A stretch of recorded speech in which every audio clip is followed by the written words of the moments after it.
बिहार के बेगूसराय में अपराधी बेखौफ दिन दहाड़े बदमाशों ने 3 युवकों को गोलियों से भुना, 1 की मौत, 2 की हालत गंभीर। गोलीबारी के बाद आरोपी बदमाश मौके से फरार, मामला दर्ज कर आरोपियों की तलाश में जुटी पुलिस। बिहार के आरा में छापेमारी के दौरान उत्पाद विभाग पर हमलों ने पथराव किया। जवाबी कार्रवाई में एक शराब तस्कर की गोली लगने से मौत। घटना के बाद इलाके में तनाव का माहौल। ग्रामीणों ने सड़क पर शव रखकर विभाग के खिलाफ नारेबाजी की। इलाके में भारी संख्या में पुलिस बल तैनात। बिहार में नहीं थम रहा अपराध। छपरा में बदमाशों ने व्यापारी को गोली मारी, हालत गंभीर। थाने से 100 मीटर की दूरी पर मंदिर के पास गोली मारी। मंदिर में सजावट का काम कर रहा था व्यवसायी। अपराधियों ने निशाना बनाकर ताबड़तोड़ फायरिंग की। गोलीबारी के बाद आरोपी बदमाश मौके से फरार। मौके पर पहुंचकर पुलिस ने जांच शुरू की। घायल व्यवसायी का अस्पताल में इलाज जारी। बिहार के हाजीपुर में बदमाशों ने एक युवक को मारी गोली, गंभीर हालत में अस्पताल में चल रहा है इलाज। बिहार के मधुबनी में अपराधी बेखौफ नाहर भगवतीपुर गांव में घर में सोए हुए युवक की चाकू मारकर हत्या। परिजनों और पड़ोसियों ने अपराधी को दबोचा, पुलिस के हवाले किया। वारदात के बाद गांव में आक्रोश, आसपास के इलाकों में फैले सनसनी।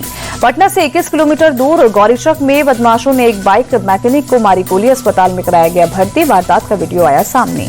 पटना में एक वकील की गोली मारकर हत्या। सुल्तानगंज थाने से 300 मीटर की दूरी पर मारी गोली।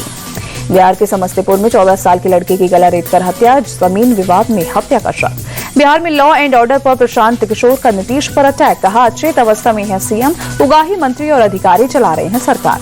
डिप्टी सीएम सम्राट चौधरी के बयान पर प्रशांत किशोर का पलटवार, पूछा उन्हें लॉ एंड ऑर्डर की क्या है समझ, बिहार में सरकार का एक बार खत्म। बिहार की कानून व्यवस्था पर तेज प्रताप यादव का बयान, बोले कानून व्यवस्था पूरी तरह से चरमराई हुई है, नीतीश कुमार शिथिल पड़ चुके हैं। निशाना साधते हुए बोले तेज प्रताप यादव, सरकार बेलगाम हो चुकी है और चुनाव के बाद बहुत जल्द ये सरकार गिरने वाली है। बिहार के डिप्टी सीएम सम्राट चौधरी का बयान, कहा बिहार में सुशासन है, कोई संगठित अपराध नहीं है, व्यक्तिगत झगड़े में हत्या को रोकना कठिन।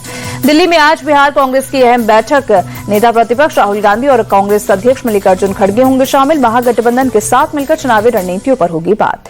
बिहार में वोटर लिस्ट को लेकर चुनाव आयोग के बयान पर सियासत तेज। तेजस्वी यादव ने पूछा, सीएम नीतीश बताए विदेशी वोटर्स कैसे आए, क्या लोकसभा चुनाव में विदेशी वोटर्स ने जिताए।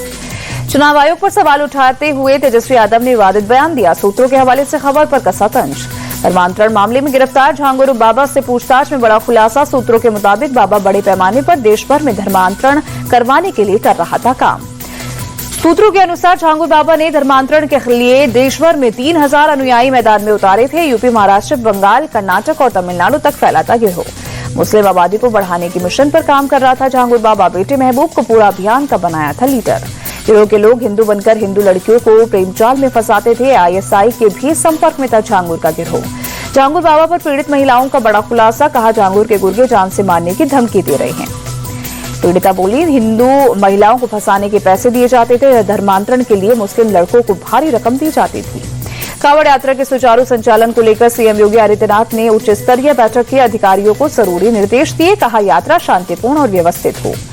सीएम योगी ने यात्रा में विघ्न डालने वालों से सख्ती से निपटने के निर्देश दिए। यात्रा मार्ग पर साफ सफाई और चिकित्सा सेवाएं भी उपलब्ध कराने के निर्देश दिए। गाजियाबाद में दुकानदार पर जूस में थूक मिलाकर बेचने का आरोप, पुलिस जांच में दुकान के अंदर से पेशाब से भरी बोतल भी मिली। पुलिस ने मामले में एफआईआर दर्ज की, 2 आरोपी गिरफ्तार। खाद्य विभाग ने दुकान को कराया बंद। मुस्लिम परिवार चला रहा था जूस की दुकान। उत्तराखंड में ऑपरेशन कालनेमी जारी, रविवार को फिर 6 फर्जी बाबा पकड़े गए। 4 मुस्लिम भी वेश बदलकर बने हुए थे साधु। हरिद्वार पुलिस ने डीजे को लेकर गाइडलाइंस जारी की। डीजे संचालकों को गाइडलाइंस का पालन करने को कहा गया। हरिद्वार में गंगा नदी में बहे कांवड़िए, एसडीआरएफ ने किया रेस्क्यू, 6 से ज्यादा कांवड़ियों की बची जान। मुजफ्फरनगर में पुलिस और बदमाश के बीच मुठभेड़, एनकाउंटर में संजीव जीवा गैंग का शार्प शूटर शाहरुख पठान ढेर। पुलिस ने एक कार, 2 पिस्टल, 50 कारतूस भी बरामद किए। 2016 से फरारी काट रहा था शाहरुख। 1 दर्जन से ज्यादा मामले थे दर्ज। यूपी के फर्रुखाबाद में बिजली को लेकर हंगामा, महिलाओं ने जेई को लात घूंसों से पीटा। महिलाओं ने जेई पर 4000 रुपए रिश्वत मांगने का आरोप लगाया। लाइन चालू करने के लिए मांगे थे रुपए। प्रधानमंत्री समेत 45 पर केस दर्ज। दिल्ली में प्री स्कूलों को बम से उड़ाने की धमकी, चाणक्यपुरी के नेवी स्कूल और द्वारका के सीआरपीएफ स्कूल को ईमेल के जरिए धमकी मिली। धमकी मिलने के बाद स्कूल में हड़कंप मचा। फिलहाल अभी तक की जांच में किसी भी स्कूल में कोई भी संदिग्ध चीज नहीं मिली। दिल्ली के तिलक नगर में डबल मर्डर से सनसनी, 2 दोस्तों ने एक दूसरे पर चाकू से हमला किया, दोनों की मौके पर मौत। Students Islamic movement of India Simi पर जारी रहेगा प्रतिबंध, सुप्रीम कोर्ट ने बैन को चुनौती देने वाली याचिका खारिज की। चीन दौरे पर विदेश मंत्री एस जयशंकर, बीजिंग में उपराष्ट्रपति हान जेइंग के साथ बैठक की, कई द्विपक्षीय मुद्दों पर चर्चा। एस जयशंकर ने बीजिंग में एससीओ के महासचिव के साथ भी बैठक की। एससीओ के योगदान और इसके कामकाज को आधुनिक बनाने के प्रयासों पर चर्चा हुई। दिल्ली में ईडी दफ्तर में रॉबर्ट वाड्रा से पूछताछ, संजय भंडारी से जुड़ी मनी लॉन्ड्रिंग केस में सवाल जवाब। दिल्ली में राहुल गांधी ने आदिवासी नेताओं से मुलाकात की, कई मुद्दों पर बातचीत हुई, मुलाकात की तस्वीर आई सामने। दिल्ली सरकार ने नई मोबाइल पॉलिसी को मंजूरी दी, सीएम मंत्री और अधिकारियों को मिलेंगे महंगे फोन, अनलिमिटेड मोबाइल बिल की भी सुविधा। मुंबई में कांग्रेस की ओर से संविधान जिंदाबाद जनसभा का आयोजन, मुंबई कांग्रेस अध्यक्ष वर्षा गायकवाड़ और इमरान प्रतापगढ़ी भी हुए शामिल। अमरनाथ यात्रा में 11 दिनों में 2 लाख श्रद्धालुओं ने अब किए बाबा बर्फानी के दर्शन, रविवार को 17,000 लोग पवित्र गुफा में पहुंचे। जम्मू कश्मीर के कुलगाम में अमरनाथ यात्रियों को लेकर लौट रही बस हादसे का शिकार, कई यात्री घायल हुए।